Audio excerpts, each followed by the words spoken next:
साथियों, धन्यवाद, आपने समय निकाला और आए बहुत महत्वपूर्ण विषय पर। जो गुरुग्राम की स्थिति है आज देश के सामने है और प्रतिवर्ष सरकार की विफलता दिखाई देती है और भाजपा के नेता प्रतिवर्ष जले पर नमक छिड़कने का काम करते हैं। आज भी आपने देखा जो वहाँ से केंद्रीय मंत्री हैं, जो लगातार सांसद हैं, जो इस सरकार में भी मंत्री रहे तब 12 साल से, और पहले भी यूपीए सरकार में भी वहाँ से प्रतिनिधि थे, मंत्री थे, तो उन्होंने कहा कि गुड़गांव की समस्या जो वाटर लॉगिंग की है वो कांग्रेस की देन है और 12 साल में कोई अकाउंटेबिलिटी उन्होंने करी नहीं। तो उन्होंने एक अपनी तरफ से पल्ला झाड़ा का कांग्रेस की देन है। उन्होंने जो कहा, आपने बयान देखा, बड़ा दुर्भाग्यपूर्ण था, उस पर हम अभी आएंगे, मैं उसमें आऊँगा। लेकिन ये मैं बता दूं कि पिछले साल खट्टर साहब ने पार्लियामेंट में, संसद में एक मेरे ही द्वारा एक प्रश्न के जवाब में ये लिखित रूप में ये कहा था, आपको याद होगा, तभी मैंने प्रेस वार्ता करी थी। उन्होंने कहा था कि गुड़गांव शहर में किसी भी प्रमुख नागरिक बुनियादी ढांचे से संबंधित समस्याओं का सामना नहीं करना पड़ता है। ये देश के शहरी विकास मंत्री खट्टर साहब ने, जो कि हरियाणा के 10 साल मुख्यमंत्री थे, उन्होंने ये जवाब दिया था। और अब इनके केंद्रीय मंत्री कह रहे हैं कि 12 साल में केंद्रीय मंत्री रहने के बाद बीजेपी की सरकार में कि भाई हमारा कुछ नहीं है, तो कांग्रेस के टाइम की देन है। बड़ी दुख की बात है, जब ये सरकार भाजपा सरकार बनी तो इन्होंने आते ही गुड़गांव कहते थे हम, इन्होंने गुड़गांव का नाम गुरुग्राम हमने कुछ बदलेगा, और बदला। केवल नाम ही नहीं बदला, बहुत कुछ बदला। गुरुग्राम, गुड़गांव से गुरुग्राम बन गया, गुरुग्राम से गुरुजाम बन गया, गुरुग्राम से जलग्राम बन गया, गुरुग्राम से गड्ढाग्राम बन गया।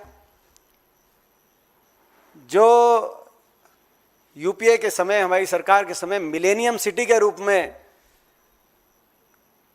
जिसकी पहचान थी, आज वो मिलेनियम पिटी बन गया, मिलेनियम पिटी। और सिटी रहा तो सिंक सिटी बन गया। जहां गुड़गांव को home to global Fortune 500 companies माना जाता है, जो कांग्रेस के समय, यूपीए के समय फॉर्च्यून 500 कंपनी जो है दुनिया की सबसे बड़ी global Fortune 500 companies, so Gurgaon is known as home to those Fortune 500 companies.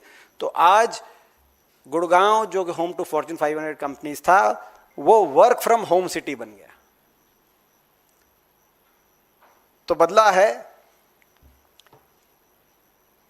Gurgaon, Gurugram भैया, वास्ते गुने हुइया, ये स्थिति है। कई कह रहे हैं क्या क्या बोला वो, जब मैंने कहा कि गुड़गांव गुरुग्राम भैया, वास्ते गुने हुइया, आप पूछ लेना जब प्रश्न हो, इसका जवाब दे देंगे। ये ऐसी स्थिति बन गई है गुड़गांव, जो आज तक के कई रिकॉर्ड टूटे हैं। हालात कितने खराब हैं आप लोग दिखाते हो हर रोज। सरकार को कोई फर्क नहीं पड़ता, जले पे नमक छिड़के आते हैं। पिछले 2 साल में तो 12 लोगों की डेथ ही हो गई, कोई डूब के, कोई पानी के अंदर इलेक्ट्रोक्यूशन की माध्यम से, आप समझ सकते हो। रिकॉर्ड टूट गया। देश और दुनिया का सबसे बड़ा ट्रैफिक जाम, 48 घंटे ट्रैफिक जाम का रिकॉर्ड टूट गया। आज तक इतना ट्रैफिक जाम भी नहीं हुआ। हालात ये हो गए कि 300 करोड़ का फ्लैट बिका है, 271 करोड़ का गुड़गांव में, लेकिन उस फ्लैट वाले को अपने फ्लैट तक पहुंचने के लिए साथ में मोटर बोट भी खरीदनी पड़ रही है। ट्रंप टावर के आसपास इतना पानी है कि अमेरिका की सरकार कहीं इस बात से तो नाराज नहीं है, ट्रंप साहब कहीं इस बात से नाराज नहीं हो गए? ये भी सरकार को सोचना चाहिए कि क्या स्थिति है। ये हालात बन गई, हालात ऐसे बन गए कि विदेशी नागरिक सोशल मीडिया पे आकर कह रहे हैं कि सफाई का खुद ही हम अपना सफाई करें, क्योंकि गुरुग्राम कूड़ा ग्राम बन गया है, तो सफाई हम खुद करें। ऐसे हालात बन गए, हालात ऐसे हो गए। सरकार ने ऐसा नहीं कुछ नहीं किया, सरकार ने स्कूल बसों को फ्लडेड रोड्स पे जाने से बैन कर दिया कि भाई स्कूल बस फ्लडेड रोड्स पे मत लेके जाओ, चालान लगेगा, बैन। स्कूल बस, ये फ्लडेड रोड्स का कोई समाधान नहीं, और स्कूल बस जाए ना, ये समाधान। सरकार ने ऐसा नहीं कुछ नहीं किया। हरियाणा सरकार ने एफिडेविट दे दिया कि अरावली की जरूरत नहीं है, अरावली में भी हम कंस्ट्रक्शन के प्रोजेक्ट्स करेंगे, पता नहीं कैसे कैसे प्रोजेक्ट करेंगे, अरावली को खत्म करेंगे। अरावली को खत्म करने का एफिडेविट दे दिया सुप्रीम कोर्ट में। वो तो हमने है तौबा मचाई, तब जाके अरावली रुकी, नहीं तो ये तो अरावली को भी खत्म करने का इन्होंने काम किया। और हालात ऐसे हैं। संसद में एक और सवाल का जवाब आया, आपने देखा होगा पार्लियामेंट में, लोकसभा में एक जवाब आया कि एयर पोल्यूशन में गुड़गांव देश में नंबर 1। देखो, जब कभी ट्रेडिशनल तौर से कहीं दो आपस में दो टकराव होते थे, दो देशों की, दो दुश्मनों की टकराव जब होती थी, तो 3 तरह से आक्रमण किया जाता था। एयर से, लैंड से और सी से, जल, थल और वायु। एयरफोर्स, थल में आर्मी, इन्फेंट्री, और नेवी जल में। मगर ये सरकार, बीजेपी की सरकार, गुड़गांव वालों के ऐसी दुश्मन छूट गई कि तीनों तरफ से आक्रमण कर दिया गुड़गांव वासियों पे। देश में सबसे ज्यादा वायु प्रदूषण, जैसा कि भारत सरकार ने लोकसभा में बताया, वो गुड़गांव में।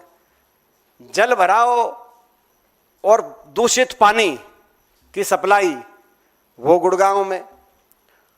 और थल की जहां तक बात है, आप चलोगे तो सड़कों में जो गड्ढे हैं, इतने मोटे मोटे गड्ढे कि आज मैं देख रहा था, एक ने लिखा हुआ था किसी ने कि पुराने दिनों की याद आ गई, पुरानी जीन्स जैसे जब पहनते थे उस समय की याद आ गई, 80 के दशक की, 90 के दशक की, कि गुड़गांव की सड़कों पर गड्ढे देख के जो सुधरा था गुड़गांव, सवरा था जो गुड़गांव कांग्रेस के समय में, अब उनकी याद आ गई। ये स्थिति है। और ऐसा नहीं कुछ नहीं दिया, गुड़गांव को किया नहीं, एक के बाद एक घोटाले, सिविक एडमिनिस्ट्रेशन के घोटाले। बंदवाड़ी लैंडफिल के मामले में इको ग्रीन का घोटाला, जिसमें 478 करोड़ की बात हुई और वहां पे कोई काम ही नहीं हुआ, वो इस सरकार की देन। सफाई, ड्रेनेज को लेकर हर साल, और डिसिल्टिंग को लेकर टेंडर, बड़े बड़े टेंडरों में घोटाले, वो इस सरकार की देन। जो कूड़ा कचरा है उसकी सफाई को लेकर जो गुड़गांव में जो घोटाले हुए हैं, उसके वो बजट, और बजट भी बहुत दिया गया, ऐसा नहीं बजट नहीं दिया गया। जीएमडीए ने 4000 करोड़ 5 साल में खर्च किया, और ड्रेनेज पर 2000 करोड़ ड्रेनेज पर खर्चा हुआ, सफाई पे। ये मैं तो सफाई की बता रहा हूं। लेकिन ये जो सफाई का बजट दिया गया है, सफाई पे जो ये बजट, इसी को साफ कर गया कोई? सफाई का बजट ही साफ हो गया। ये गुड़गांव की स्थिति है, क्या बताएं। ऐसा नहीं कुछ नहीं किया गया, सरकार बहुत चिंता रखती है गुरुग्राम वासियों की। सफाई का बजट साफ कर दिया, कहीं कुछ सफाई की व्यवस्था हुई नहीं। और दूसरी ओर चिंता सरकार बहुत करती है इसीलिए सरकार हर साल कॉल सेंटर बनाती है कि जो फ्लड में फंस जाए गुड़गांव के, उसके लिए 1.5 करोड़ रुपए के लागत से कॉल सेंटर, टेलीफोन करो, या जाम में फंस जाओ टेलीफोन करो और सरकार से बात करो। हालांकि वो टेलीफोन को उठाता नहीं है, लेकिन सरकार से बात करो। सरकार के उपाय, स्कूल बस लेके मत जाओ फ्लडेड सड़कों में, और अगर फंस जाओ या गड्ढे में डूब रहे हो तो टेलीफोन करो कॉल सेंटर पे काउंसलिंग के लिए। ये स्थिति ये सरकार ने करी। और हमारे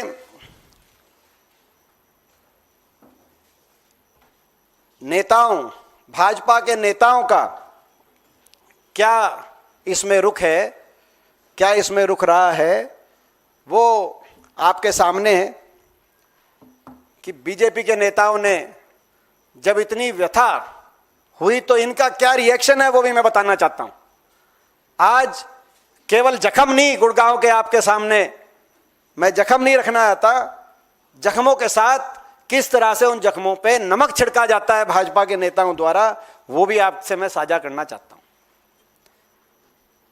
सबसे पहले मैं यहां के सांसद पे आऊं, जो मंत्री हैं रावजीत जी, जिन्होंने आज राव साहब ने बयान दिया कि ये तो 12 साल से तो हमारी जिम्मेदारी नहीं है, तो कांग्रेस के समय ज्यादा विकास हो गया था। आप अंदाजा लगाओ, क्योंकि कांग्रेस के समय भी यही सांसद थे, तो यानी कि कांग्रेस के समय भी ये काम नहीं करते थे और भाजपा के समय भी ये काम नहीं करते थे। ये बात है। मंत्री भी थे, कांग्रेस की सरकार में मंत्री थे, इस सरकार में 12 साल से मंत्री है। 5 साल के लिए सरकार बनती है, समस्या के समाधान के लिए 5 साल बहुत होते हैं। और 22 साल में से लगातार अगर कोई वहां से रिप्रेजेंटेटिव हो, बताते हैं, हमें तो देखा नहीं उस समय में, लेकिन बताते हैं शाहजहां ने 20 साल में ताजमहल बना दिया था, उसमें बन गया था। 22 साल से मंत्री हैं केंद्र में, मगर गुड़गांव में ड्रेन नहीं खुद पाई, ये कह रहे हैं। मैं एक बात और कहना चाहूंगा, यहां से सांसद के बारे में बहुत महत्वपूर्ण पॉइंट आप लिखिए। 7 अगस्त को, इस साल के 7 अगस्त को सीआर पाटिल जी, 7 अगस्त को सीआर पाटिल जी दिल्ली आए और हरियाणा भवन में एक मीटिंग करी जल शक्ति महकमे ने, केंद्र सरकार की, फ्लडिंग से जुड़ी हुई कोई समस्या हो या जल शक्ति विभाग से जुड़ी हुई कोई समस्या हो प्रदेश की, सारे सांसदों को बुलाया गया कि वो आप समस्या रखें और का समाधान। हरियाणा के 10 में से 9 सांसद उसमें मौजूद थे, जिसमें विपक्ष के हम 5 सांसद भी मौजूद थे लोकसभा में। 9 सांसद मौजूद थे। आप अंदाजा लगाओ, एक सांसद को समय नहीं निकल पाया। जब केंद्रीय मंत्री ने बैठक रखी तो एक सांसद को समय नहीं मिल पाया वहां पहुंचने का। उनका क्या नाम था? उनका क्या नाम था? मैं क्विज भी कर रहा हूं आपसे। अरे आपको तो पता है। जब केंद्रीय जल शक्ति महकमे ने 7 अगस्त को इसी साल बैठक रखी कि प्रदेश में कहीं फ्लडिंग की समस्या तो नहीं है, उसका समाधान के लिए आओ, 10 में से 9 सांसद आए, मगर गुड़गांव के सांसद गए नहीं, उनको समय नहीं मिल पाया। शायद बिजी होंगे, मैं नहीं कहना आता। इसी तरीके से नायब जी, हमारे मुख्यमंत्री जी, उनकी क्या कहें। उनका बयान आया कि कोई लंबी चौड़ी बात नहीं, कैलिफोर्निया में भी आ जाते हैं फ्लड। पर कैलिफोर्निया में अगर फ्लड आ जाते हैं तो यहां भी हो जाता है। नायब सिंह जी का से इस साल पूछा तो इस साल तो क्या जवाब ही नहीं देंगे फ्लडिंग पे, और उनके सुरक्षा कर्मी ने माइक साइड में करा दिया कि यार इस सवाल का जवाब नहीं देंगे। और जब हमारे साथियों ने गुड़गांव की समस्या को लेकर, जब अभी 1 हफ्ते पहले नायब सिंह जी आए गुड़गांव, काले झंडे दिखाने का कार्य किया कांग्रेस ने कि भाई आप, जिसमें हमारे दोनों जिला अध्यक्ष जो मेरे साथ बैठे हैं, वर्धन जी और पंकज डावर जी, और हमारी सारी यूनिट कांग्रेस की काले झंडे दिखा के हमने विरोध प्रदर्शन किया तो उन सब पे मुकदमे करा दिए दर्ज, पुलिस और सीआईए लगा दी सारी पुलिस की, इन्हीं को उठाओ। बहुत लोगों को जेलों में, हवालात में एक एक दो दो रात काटनी पड़ी, उन पे हत्या का अत्याचार किया। ये पिछले एक हफ्ते की बता रहा हूं मैं, गुड़गांव में क्या चल रहा है कि आवाज उठाओ तो माइक, या तो पत्रकार हो गए तो माइक हटा दिया जाएगा, और अगर पत्रकार अगर विपक्ष उठाएगी तो विपक्ष को हवालात में पहुंचा दिया जाएगा। ये नायब सिंह जी का ट्रैक रिकॉर्ड है। और इसके साथ नायब सिंह जी के साथ उसके रिकॉर्ड में मैं ये भी कहना चाहता हूं, पुलिस को विपक्ष की आवाज दबाने के लिए जो नायब सिंह जी ने पुलिस को विपक्ष की आवाज दबाने के लिए जो तैनात कर रखा है गुड़गांव में सबसे ज्यादा फिरौतियों की कॉल आ रही है, गैंगस्टर्स की कॉल आ रही है, कानून व्यवस्था फेल हो गई है। पुलिस को उस तरफ भी ध्यान दिलवाएं। आज पुलिस गुड़गांव में दो ही काम कर रही है, ट्रैफिक जाम में ट्रैफिक का इंतजाम कर रही है, और कांग्रेस जब विपक्ष के लोग प्रदर्शन कर रहे हैं कि गुड़गांव की इतनी बुरी खस्ता हाल क्यों है, तो उनको उठा के हवालात में देने का काम कर रही है, तीसरा काम नहीं कर रही पुलिस। ये स्थिति। और नायब सिंह जी को कहना चाहता हूं, एक और काम किया इस सरकार ने, ऐसा नहीं काम नहीं किया, अतिक्रमण हटाने के नाम पर तोड़ फोड़ और लोगों को दुखी करने का, परेशान करने का काम पूरे गुड़गांव में चल रहा है। ये नहीं कि समस्याओं का समाधान करो, मगर ये कि लोगों को कैसे दुख पहुंचाओ, ये काम चल रहा है। और खट्टर साहब ने तो जवाब ही ये दिया जब उनसे पूछा गया पिछले साल की क्या है, हर साल आती है, आप लोग हर साल सवाल पूछते हैं, तो पिछले साल जवाब दिया कि भगवान के आगे, भगवान की मर्जी के आगे किसका बस चलता है, और पत्रकार ऐसे ऐसे सवाल पूछते हैं जिनका कोई सेंस नहीं होता। तो यानी गलती पत्रकारों की है, आप क्यों सवाल पूछते हो, या भगवान? तो ये खट्टर साहब का जवाब था, जो मैंने कहा कि इन्होंने जले पे नमक छिड़कने का कार्य किया है। और मैं आखिर में अपनी बात कहना चाहूंगा दो बातों के माध्यम से। एक और बात कहना चाहूंगा मैं अभी इनके जवाब पे, ताजा जवाब। मैंने सुबह एक पोस्ट डाली कि गुरुग्राम बन गया कि मुख्यमंत्री का कारकेड, जिसमें मुख्यमंत्री जाते हैं, वो जाम में फंसा हुआ था और कई घंटे जाम में फंसा हुआ था, हूटर बज रहे थे, सारा कारकेड आपने देखा होगा, लंबा चौड़ा कारकेड। बीजेपी का हरियाणा का उस पर ऑफिशियल प्रेस रिलीज और ये पोस्ट आई है अभी 15 मिनट पहले, और उन्होंने क्लैरिफाई किया है कि ठीक बात है, मुख्यमंत्री का कारकेड घंटों घंटों तक जाम में फंसा रहा, लेकिन चिंता की बात नहीं, उसमें मुख्यमंत्री जी थे ही नहीं। ये जवाब दिया। उन्होंने कहा कि दीपेंद्र हुड्डा ने जिस कारकेड की वीडियो को मुख्यमंत्री से जोड़ के भ्रम फैलाने की कोशिश की थी, उस समय मुख्यमंत्री जी उस कारकेड में मौजूद ही नहीं थे, कारकेड खाली था। तो इसीलिए दीपेंद्र हुड्डा जी राजनीति करिए, लेकिन तथ्यों के तो आम जनता घंटों तक रहे, कोई परवाह नहीं है। मुख्यमंत्री जी का कारकेड फंसा रहे घंटों तक, कोई परवाह नहीं है, क्योंकि मुख्यमंत्री जो थे ही नहीं। तो ये जले पे नमक छिड़कना होता है, इससे और क्या होता है। और कहा राव साहब ने कि कांग्रेस के समय, इसीलिए मैं बोल रहा हूं आज, उन्होंने कहा कांग्रेस के समय की समस्याओं की देन है। मैं बताना चाहता हूं कांग्रेस के समय क्या हुआ 10 साल कांग्रेस की सरकार में। 10 साल की कांग्रेस की सरकार में गुड़गांव को पहचान बनी, जो गुड़गांव में म्युनिसिपल कॉरपोरेशन भी नहीं थी। जब हरियाणा में कांग्रेस की सरकार बनी हुड्डा साहब के नेतृत्व में, म्युनिसिपल कॉरपोरेशन भी नहीं थी। 2008 में म्युनिसिपल कॉरपोरेशन गुड़गांव में बनी। गुड़गांव मिलेनियम सिटी के रूप में गुड़गांव की पहचान हुई। गुड़गांव में फॉर्च्यून 500 कंपनीज, ग्लोबल सबसे बड़ी जो कंपनियां हैं फॉर्च्यून 500 कंट्री का कंपनीज, उनका होम बना Gurgaon, home to Fortune 500 companies, जो आज इनकी सरकार में वर्क फ्रॉम होम गुड़गांव बन गया। रैपिड मेट्रो, गुड़गांव को मेट्रो से जोड़ने का काम किया गया, देश की पहली रैपिड मेट्रो ने गुड़गांव को जोड़ने का काम किया। इनकी सरकार में एक खंबा भी मेट्रो का अभी तक ऑपरेशनल नहीं हुआ आगे 12 साल में। हमने गुड़गांव को जोड़ने का काम किया। हमारी तो 10 ही साल सरकार थी, हमने जोड़ने का काम किया। 12 साल में बुलेट ट्रेन की बात करने वालों ने एक खंबा भी मेट्रो का आगे गुड़गांव में बढ़ाकर ऑपरेशनल करने का काम नहीं किया। आईएमटी, देश की मानेसर के अंदर आईएमटी सबसे बड़ा औद्योगिक सेंटर गुड़गांव में बना। ईएसआई अस्पताल गुड़गांव में कांग्रेस की सरकार में बना। गुड़गांव फरीदाबाद 4 लेन हाईवे कांग्रेस की सरकार में बना। यूनिवर्सिटी, गुड़गांव यूनिवर्सिटी, जिसमें मुख्यमंत्री जी गए थे, जो बच्चों ने जो विरोध किया, अभी मुख्यमंत्री जी 1 हफ्ते पहले यूनिवर्सिटी में गए थे, उस यूनिवर्सिटी का कांग्रेस की सरकार में शुरुआत हुई।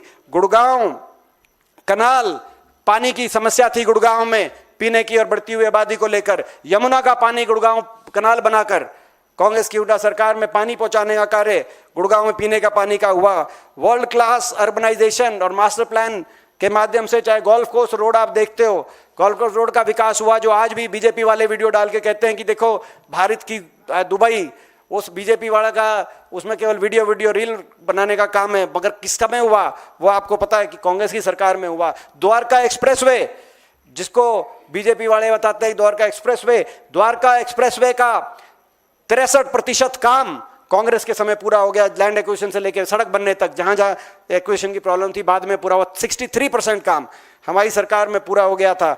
10 साल की हमारी सरकार में 63 और इनकी सरकार के अंदर 12 साल में जाके अब वो शुरू हुआ। हमारे समय गुड़गांव सिविल अस्पताल, जिस सिविल अस्पताल को तोड़ के पार्किंग बनाने का काम बीजेपी की सरकार में हुआ, एक सिविल अस्पताल तक गुड़गांव में बना नहीं पाई 12 साल में बीजेपी की सरकार। और गुड़गांव की पहचान बनी। 10 साल में एक बार भी गुड़गांव में कोई ट्रैफिक जाम या पानी जल भराव की कोई खबर गुड़गांव से आई नहीं। ये कांग्रेस की सरकार की गुड़गांव में विकास की, जो गुड़गांव की पहचान बनी। और इन्होंने, मैंने जैसे कहा, इन्होंने इन अपने कर कमलों से इन 12 साल में केवल गुड़गांव का नाम गुरुग्राम किया, लेकिन उस गुरुग्राम को कूड़ा ग्राम बना दिया, उस गुरुग्राम को जल ग्राम बना दिया, उस गुरुग्राम को इन्होंने अपने कर कमलों से गड्ढा ग्राम बना दिया, मिलेनियम सिटी को मिलेनियम पिटी बना दिया और सिंह सिटी बनाने का काम इन्होंने किया। तो ये बीजेपी की सरकार की 12 साल की जवाब कौन देगा? और आने वाले समय की हमारी मांग रखते हुए अपनी बात समाप्त करूंगा। देखो, गुड़गांव से बहुत रेवेन्यू कलेक्शन, लेकिन वो कहां जा रहा है? वो सारा साफ, सफाई का बजट जैसे सारा साफ। हमारी मांग है गुड़गांव में 15,000 करोड़ ईडीसी और आईडीसी गुड़गांव वासियों से कलेक्ट करने का काम इस सरकार ने किया, 15,000 करोड़। हमारी मांग है इसकी सीएजी ऑडिट हो कि 15,000 करोड़ कहां गया या कोई खा गया, इसकी सीएजी ऑडिट करने की आवश्यकता है। हमारी मांग है अकाउंटेबिलिटी डेफिसिट है, अकाउंटेबिलिटी ट्रैप है गुड़गांव में। 3 बड़ी एजेंसीज है वहां, जीएमडीए, एमसीजी और एचएसवीपी। ये एचएसवीपी वही है जिसको Hooda Haryana urban development authority कहा जाता था, हुड्डा, जिससे नाम से हुड्डा सिटी सेंटर है, जिसके नाम से गुड़गांव का विकास प्रसिद्ध हुआ। लेकिन क्योंकि उनको हुड्डा नाम से को तकलीफ थी तो उस हुड्डा को बदल के एचएसवीपी कर दिया, हरियाणा शहरी विकास प्राधिकरण। ये वही है। तो 3 एजेंसीज है, जीएमडीए, एमसीजी और हुड्डा, जिनको इन्होंने एचएसवीपी का नाम दे दिया है। इन तीनों में आपस में मिला जुला काम, यानी कोई अकाउंटेबिलिटी नहीं है। हमारी मांग है अकाउंटेबिलिटी गुड़गांव के अंदर तय की जाए। हमारी मांग है, ट्रिपल इंजन सरकार चल रही है 12 साल से, नीचे भी, ऊपर भी और बीच में भी। चाहे नीचे की सरकार हो, लोकल गवर्नमेंट, म्यूनिसिपल कॉर्पोरेशन की, चाहे वो स्टेट गवर्नमेंट हो, चाहे सेंटर गवर्नमेंट हो, मगर गुड़गांव में कोई अकाउंटेबिलिटी नहीं है, उसकी अकाउंटेबिलिटी हो। हमारी मांग है रिंग फेंसिंग और बजट हो। ये 15,000 करोड़ ईडीसी और आईडीसी जो गुड़गांव से कलेक्ट हुआ है, गुड़गांव में ही के विकास के लिए लगे, ये देश की शान है गुड़गांव, उसके लिए अकाउंटेबिलिटी तय हो। हमारी मांग है, जब हमारी सरकार में 6 साल में 33 किलोमीटर मेट्रो बन सकती है, तो 12 साल में 1 इंच मेट्रो क्यों नहीं बनी? हमारी मांग है इस बात को, मेट्रो को एक्सटेंशन किया जाए। और आखिरी हमारी मांग ये है कि आज देश में हाईएस्ट जीएसटी कलेक्शन गुड़गांव से हो रहा है। 1.5% देश का जीएसटी केवल गुड़गांव से आ रहा है। तो देश की सरकार भी इस पे गुड़गांव के लिए बजट दे और गुड़गांव की समस्याओं के निदान में अपनी जवाबदेही दे। ये हमारी मांग है। हमारे प्रेस वार्ता में बहुत से हमारे साथी उपस्थित हैं। दोनों जिला अध्यक्षों का मैं नाम ले चुका हूं, हमारे जिला अध्यक्ष वर्धन जी, हमारे शहरी के जिला अध्यक्ष पंकज डावर जी, हमारे आदरणीय सुखबीर कटारिया जी, गुड़गांव से पूर्व मंत्री जो हमारे समय वहाँ से मंत्री थे, विधायक थे, जिनका बड़ा योगदान रहा, जो इतने काम हुए गुड़गांव में उस समय, हमारे जितेंद्र भारद्वाज जी जो कांग्रेस के हमारे कार्यकारी अध्यक्ष हैं, हमारे भाई अमित यादव जी जो इंटेक के हमारे प्रधान हैं, और हमारे अविनाश यादव जी जो NSUI के हमारे प्रदेश प्रधान हैं, और बाकी बहुत से साथी हैं जो आपके मध्य में बैठे हैं, और जिनमें से वो भी साथी हैं जिनको उठाया गया पिछले एक हफ्ते में, जिनको पकड़ पकड़ के हवालात में लेके जाके जिस पर पुलिस बर्बरता की गई क्योंकि उन्होंने मुख्यमंत्री जी का विरोध किया, इन मुद्दों को उठाने का काम किया, वो भी आपके मध्य में बैठे हैं। तो इन सभी का नाम आप तक हम पहुंचाने का कार्य करेंगे। तो ये हमारी गुड़गांव को लेके इस सरकार से मांग भी है। सरकार को माफ़ी मांगनी चाहिए, इन नुमाइंदों को माफ़ी मांगनी चाहिए, चाहे वो वहाँ के सांसद हैं, चाहे वहाँ के हमारे प्रदेश के मुख्यमंत्री हैं, और चाहे वो पूर्व मुख्यमंत्री हैं जो केंद्र में शहरी विकास के मंत्री हैं। क्योंकि 12 साल आपके पास, 10 साल यहाँ रहे और ऊपर 2 साल से शहरी विकास महकमा है, लेकिन अभी तक कौन, अगर ये जवाब नहीं देंगे तो कौन देंगे? ये तो नेहरू का नाम लेने से रह गया, नहीं तो उनका जवाब में मुझे ऐसा लग रहा था कि वो कांग्रेस की समय की बताते बताते ये कह दें कि गुड़गांव जो है, तो ये हालात बन गई आपके सामने है। बाकी कोई प्रश्न हो तो आप पूछ सकते हैं।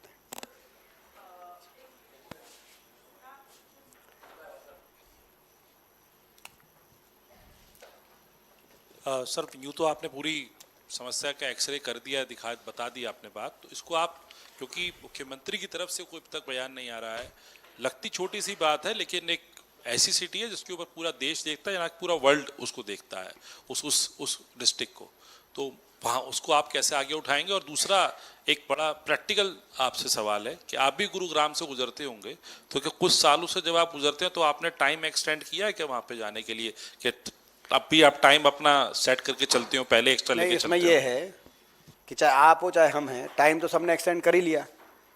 और मैंने जैसे कहा, बारिशों में गुड़गांव में कोई ये नहीं देखता, कोई गूगल पे चेक नहीं करता, कि कोई मैप में चेक नहीं करता कि जाम लगा हुआ कि नहीं लगा हुआ, ये देखते हैं कि आसमान में बादल है कि नहीं बादल, और जिस दिन बारिश हो उस दिन को जाता ही नहीं। ये बदलाव आया है गुड़गांव के अंदर। और जैसे मैंने कहा कि भाई इन सरकार को, जो एक कहावत है कि शर्म से डूब के मर जाना चाहिए, और मैं कहूँगा इस सरकार को शर्म से जलग्राम के पानी में डूब के मर जाना चाहिए सरकार को। सर, गुरुग्राम में जो जल भराव होता है उस पे हर साल विपक्ष जो है हाय तौबा होता है, और फिर उसके बाद सरकार उसको काउंटर करती है, और उसके बाद होता कंक्रीट कुछ नहीं है। तो इस पे मेरा सवाल ये है कि पिछले साल 2025 में जब ये गुड़गांव में जल भराव हुआ था, तो उसके बाद बाकायदा संसद में सरकार ने जवाब दिया था इसका, और कहा था कि देखिए जब 2019 में हम आए थे, 2014 में, तो हमने काम किया। फिर 2019 से उन्होंने बताया था कि 90 क्रिटिकल वाटर लॉगिंग पॉइंट्स जो है हमने चुने थे, जो 2024 आते आते 30 रह गए। बट ऐसे ही उन्होंने बहुत सारे डाटा दिया कि वाटर डीसिल्टिंग की हमने 544 किलोमीटर पहले था, अब जो है वो रह के 50-60 किलोमीटर रह गया। तो हम तो काम कर रहे हैं, लेकिन इसके पहले की सरकारों ने जब विकास कर रहे थे, सर कंप्लीट कर लूँ मैं, तो जब विकास हो रहा था तो ये पॉइंट अगर ध्यान रखे जाते तो ये स्थिति नहीं आती, ये सरकार का आरोप था। तो उस पर हुआ कुछ नहीं। एक सवाल ये है सर, एक और सवाल ये है कि आज केंद्रीय संसदीय कार्य मंत्री ने एक ट्वीट किया, और उन्होंने कहा कि जो असम चुनाव था उसके आखिरी मिनट्स में, मतलब आखिरी दिनों में, जो कांग्रेस प्रवक्ता पवन खेड़ा ने जो असम के मुख्यमंत्री हिमंता बिस्वा शर्मा पे जो आरोप लगाया था पैसों का, वो राहुल गांधी के कहने पे लगाया था, और वो जब बैक फायर हुआ तो फिर उसका इनाम पवन खेड़ा को दिया गया, उनको राज्यसभा सीट देके। सर इस पे क्या कहेंगे? दो सवाल है। मैं आपको पहला सवाल का जवाब देना चाहता हूँ कि एक और तो वहाँ के सांसद कह रहे हैं कि भाई 12 साल में कुछ नहीं, ना हमारी जिम्मेदारी, सरकार लोग वैसे ही बना रहे थे, असली तो जिम्मेदारी कांग्रेस की है। जो कांग्रेस में भी वहाँ से सांसद हो रहे थे, तो वो तो ये कह रहे हैं। और जो पिछले साल का जवाब जो था वो संसद में जो आपने कहा, वो मेरे ही प्रश्न पे जवाब दिया। प्रश्न संख्या 262 7 अगस्त 2025। 7 अगस्त का भी बड़ा गहरा नाता है गुड़गांव से, मैं अभी बताऊंगा। 7000 प्रश्न संख्या 262 ये दिया गया और उसमें जवाब ये दिया खट्टर साहब ने, क्योंकि मैंने शहरी विकास मंत्रालय से पूछा था कि गुड़गांव में इतनी क्या स्थिति खराब हो रही है, तो खट्टर साहब ने उसका पहला जवाब ये दिया कि गुड़गांव शहर में, नोट किया जाए, गुड़गांव शहर में किसी भी प्रमुख नागरिक बुनियादी ढांचे से संबंधी समस्याओं का सामना नहीं करना पड़ता है। और फिर वो सारा जवाब विस्तृत तौर पे जो आपने बताया कि पहले 90 पॉइंट ढूंढे थे जहां वाटर लॉगिंग होती है, अब 30 रह गए और ये हो गया वो हो गया, और कोई नागरिक समस्या है ही नहीं गुड़गांव में। और सुनो, गुड़गांव में उन्होंने कहा कि नागरिक समस्या नहीं है, मगर इसमें आपने जो कहा मैं उसमें बताना करेक्शन करूंगा। आपने कहा कि पिछले साल उन्होंने कहा, सही कहा जवाब में, ये जवाब में लिखा हुआ है कि 90 में से, जो संसद में जवाब दिया कि 90 में से 30 रह गए, लेकिन इस साल नायब सिंह जी ने कहा कि 154 वाटर लॉगिंग पॉइंट है।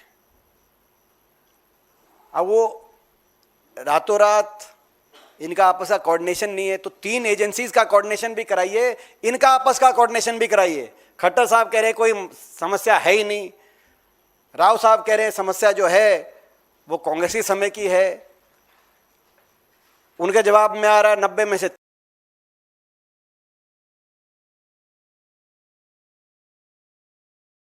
30 वाटर लॉगिंग पॉइंट हो गए, और इनके जवाब में आ रहा इस साल 154 हो गए।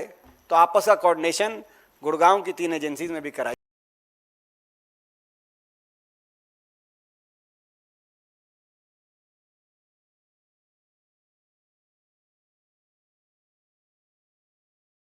ये इनमें भी, नेताओं में भी कराइए कि गुड़गांव में ये स्थिति है, यानी कि कोई सीरियस नहीं। आपकी सही बात है कि जब हमेशा गुड़गांव में ऐसी स्थिति बनती है तब जाके हर साल सरकार कुछ ना कुछ जवाब दे देती है।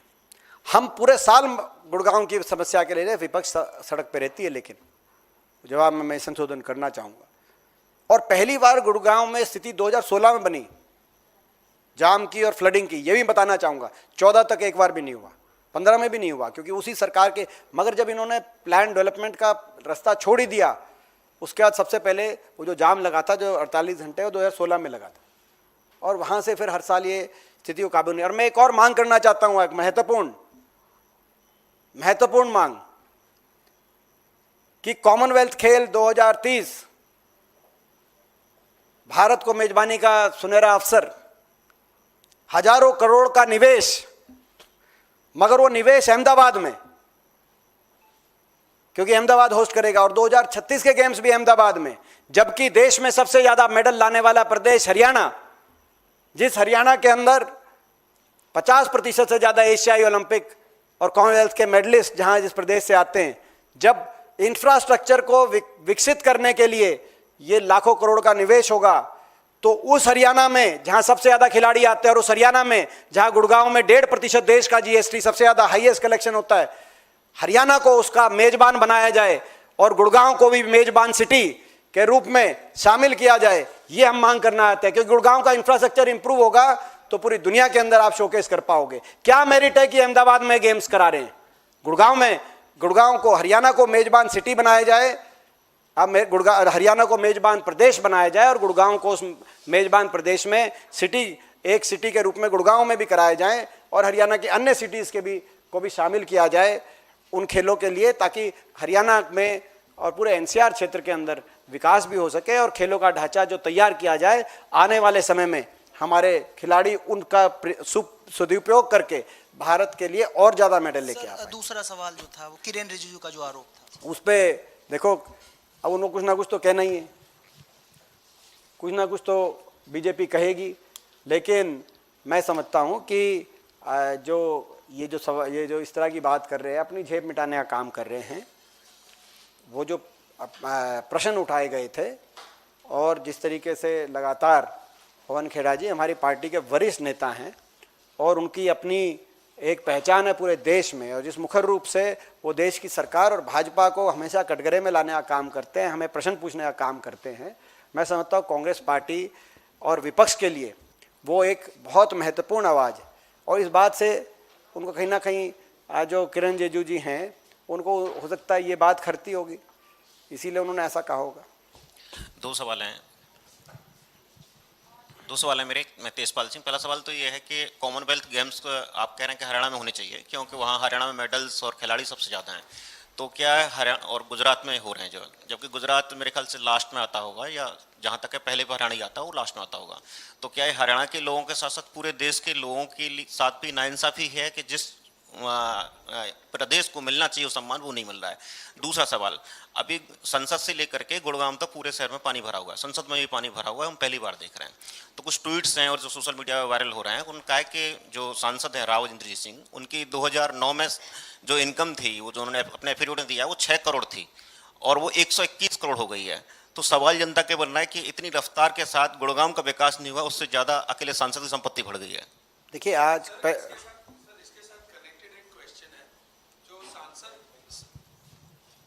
जो सांसद एरिया के बाहर पानी भरा है और सोशल मीडिया और एक्स प्लेटफॉर्म्स पे दिख रहा है, वहाँ पे एक ट्विटर यूज़र ने कमेंट भी किया है कि 1200 करोड़ का नया सांसद तो बना दिया, लेकिन जो आर्किटेक्ट बिमल पटेल जी है वो उसके साथ एक ड्रेनेज सिस्टम बनाना ही भूल गए। ड्रेनेज सिस्टम ही नहीं, जो आर्किटेक्ट हैं वो संसद घर और ये पूरे देश की हालत बना दी बीजेपी ने। अकाउंटेबिलिटी नहीं है ना, क्योंकि सवाल नहीं पूछ सकते। ये गुड़गांव की भी, अगर सही संसद में भी ये है, गुड़गांव में भी है, और संसद में केवल ड्रेनेज सिस्टम नहीं बनाना भूले, पोर्च भी बनाना भूल गए। आप लोग वहाँ जाते हो, कवर करते हो, जो आज से 100 साल पहले 100 साल पहले अंग्रेजों के समय जो पार्लियामेंट की पुरानी बिल्डिंग बनी थी, उसमें पोर्च है। पोर्च का मतलब ये है कि आप जाओ तो सांसद जो हैं वो गाड़ी से उतरें या बाकी कर्मचारी गाड़ी से उतरें, तो आप वहाँ पे पोर्च में उतरो, बारिश हो रही है तो आप बिना भीगे अंदर चले जाओ। अब देश की सरकार इस चीज़ पे उतारू होगी कि भाई आप भीग के अंदर जाओ। इन्होंने कोई नया फॉर्मूला निकाला, तो अब संसद में पोर्च नहीं है। कितनी तेज बारिश हो, आप या तो अपनी खुद की छतरी का इंतजाम करो, या वहाँ पे कर्मचारियों को छतरी पकड़ के खड़ा किया जाता है। उनकी क्या स्थिति होगी कि भाई आप जो है छतरी के लिए आपका सहयोग किया जाता है। तो ड्रेनेज सिस्टम भी भूल गई। ये जो आर्किटेक्ट हैं जिन्होंने कहा पोर्च भी नहीं बनाया, और अंदर क्या क्या नहीं बनाया वो तो हम अंदर जो है अब उस पर एक दिन की अलग प्रेस कॉन्फ्रेंस रखेंगे, आज का वो विषय नहीं है। लेकिन जो है ये बड़ा दुर्भाग्यपूर्ण है। कॉमनवेल्थ खेल के बारे में मैं कहना चाहूँगा, ये बड़ा नाइंसाफ़ी है देश के साथ, केवल हरियाणा के साथ नहीं। ये all India development for Gujarat model जो चल रहा है देश का, हर चीज गुजरात में। जब देश में बुलेट ट्रेन की बात आई, लाखों करोड़ का निवेश होना था, तो उस समय बात आई कि वो देश की राजधानी की बजाय मुंबई से अहमदाबाद तक जाएगी। हमने उस पर कोई प्रश्न नहीं उठाया, कोई जस्टिफिकेशन उसकी, कोई यूँ कह दे कि गुजरात में ज़्यादा उद्योग है इसलिए पहले यहाँ लेके जाएंगे। मगर देश में हर प्रदेश की अपनी अपनी खासियत होती है। अब टूरिज्म के रूप में केरल को, आप कश्मीर को विकसित करने की बात सोच सकते हैं। साहित्यकार बंगाल से देश में आते हैं, देश के उद्योगपति और जो है बिजनेसमैन कई गुजरात से आते हैं। तो देश का खिलाड़ी आज हरियाणा प्रदेश से आ रहा है, जो भारत माता के लिए इतने उनकी झोली में मेडल डालने का काम कर रहा है। ये कोई मेडल कोई हरियाणा के लिए नहीं है, भारत माता के लिए है। जब 50% से ज़्यादा मेडल हरियाणा खिलाड़ी लेके आ रहे, इस कॉमनवेल्थ खेल में भी 13 में से 7 गोल्ड मेडल हरियाणा से जुड़े हुए खिलाड़ी लेके आए। और बीजेपी की प्रदेश अध्यक्ष कह रही है कि गुजरात में ज़्यादा इंफ्रास्ट्रक्चर है, तो यानी कि गुजरात बिना इंफ्रास्ट्रक्चर के लेके आए। मैं उन्हीं की बात पे कहूँगा, तो यहाँ इंफ्रास्ट्रक्चर बनाई है, केवल मेजबानी से गौरव नहीं होगा देश का। पदक तालिका में देश नंबर 1 पे पहुँचे तब देश का गौरव होगा। और हरियाणा में आप खड़ाएंगे कॉमनवेल्थ खेल, जैसे मैंने कहा मेजबान सिटी एक गुड़गांव को भी बनाओ, बाकी हरियाणा की अन्य सिटीज़ को बनाओ, तो आप खुद अंदाजा लगाओ। जब हमारे मुक्केबाज उतरेंगे तो भिवानी में बॉक्सिंग अरीना बनाओ, बॉक्सिंग स्टेडियम बनवाओ, सारी भिवानी उतर जाएगी, कितने मेडल लाएंगे। जब ट्रैक एंड फील्ड इवेंट होगा और भाला फेंकने की बारी आएगी तो आप पानीपत में आप स्टेडियम बनाओ, पूरा पानीपत और करनाल उतर जाएगा, नीरज चोपड़ा जी वर्ल्ड रिकॉर्ड ना बना देते हो। जब कुश्ती की बारी आएगी तो आप रोहतक सोनीपत में बनाओ कुश्ती की। जब शूटिंग की बारी आए तो अंबाला फरीदाबाद में बनाओ। जब हॉकी की बारी आए तो शाहबाद कुरुक्षेत्र के अंदर, आप हॉकी का जहां शाहबाद से हमारी पूरी महिला टीम में से 50% ज़्यादा शाहबाद से आती है, वहां बनाओ, या सिरसा हिसार में जहां पुरुष टीम में इतने खिलाड़ी आते हैं उसको आप मेजबान सिटी के रूप में आप दर्जा करो। और बहुत से खेल आप गुड़गांव में कराओ ताकि गुड़गांव का विकास हो। गुड़गांव में सारा हरियाणा का समागम गुड़गांव में है। तो मैं समझता हूं कि इन सारे जिलों में आप अगर कराओगे तो देश के लिए मेडल ज़्यादा आएंगे। आप हर चीज़ अगर केवल एक ही प्रदेश के लिए छोड़ोगे तो ये सरकार, हमारा आरोप है, ये सरकार राजधर्म नहीं निभा रही, ये राजधर्म नहीं निभा रही। अटल जी ने कहा था एक बार, राजधर्म यानी कि नागरिक में, प्रदेश में फर्क नहीं, ये राज्य धर्म निभा रही है। राज्य धर्म, ये राज्य धर्म देश हित में नहीं है। अगर आप भारत माता की जय बोलते हैं, भारत माता की बात करते हैं, तो भारत माता की झोली मेडलों से सबसे ज्यादा कैसे भरें, पदक तालिका में सबसे कैसे ऊपर आए, उस बात पे विचार करिए। जी, हाँ जी, हाँ जी, मेरा हाँ जी। बहुत छोटा सा सवाल है कि ड्रेनेज सिस्टम को लेकर बहुत चर्चा हो रही है गुड़गांव की, जब से ये तस्वीरें सामने आ रही है।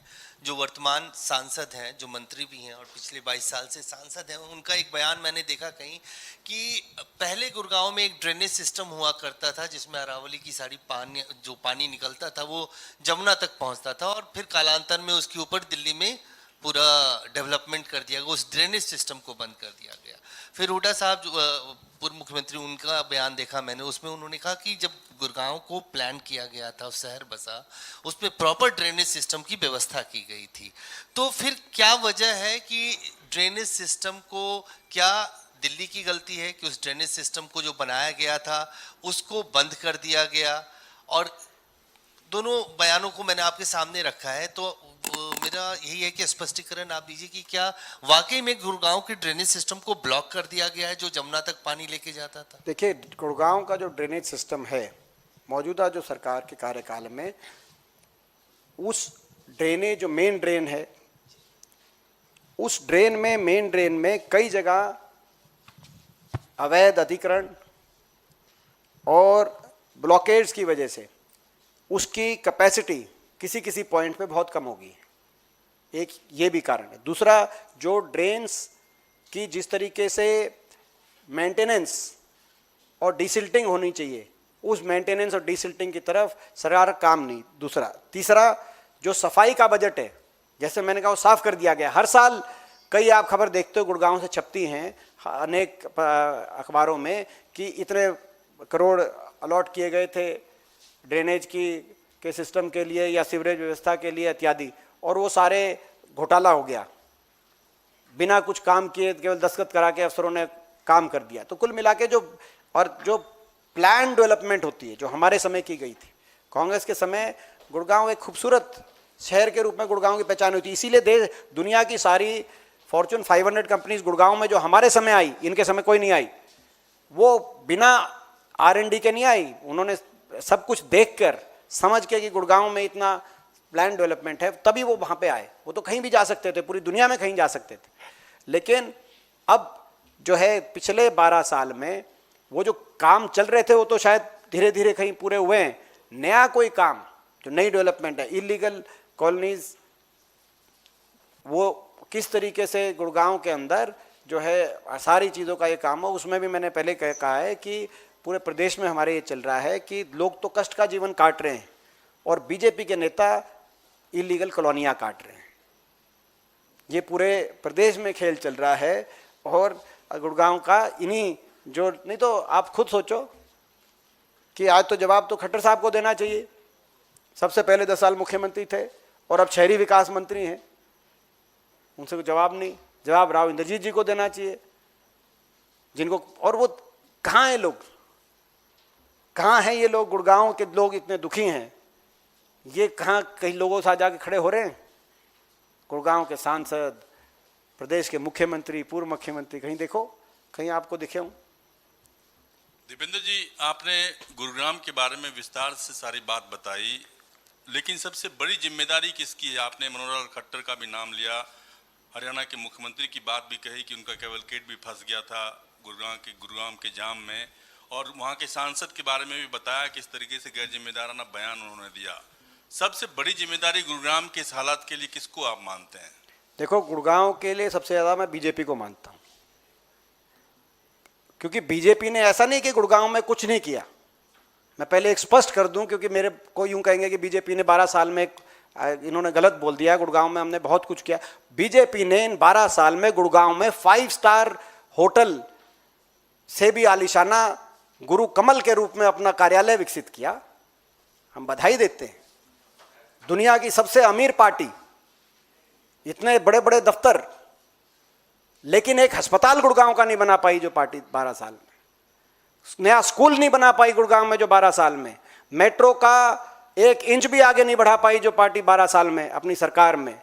गुड़गांव को गुरुजाम बना दिया, जलग्राम बना दिया, कूड़ाग्राम बना दिया जिन्होंने 12 साल में। तो आज जिम्मेदारी उस पार्टी की सामूहिक है।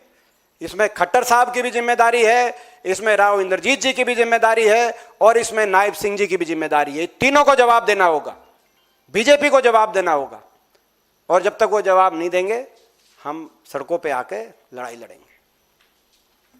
धन्यवाद।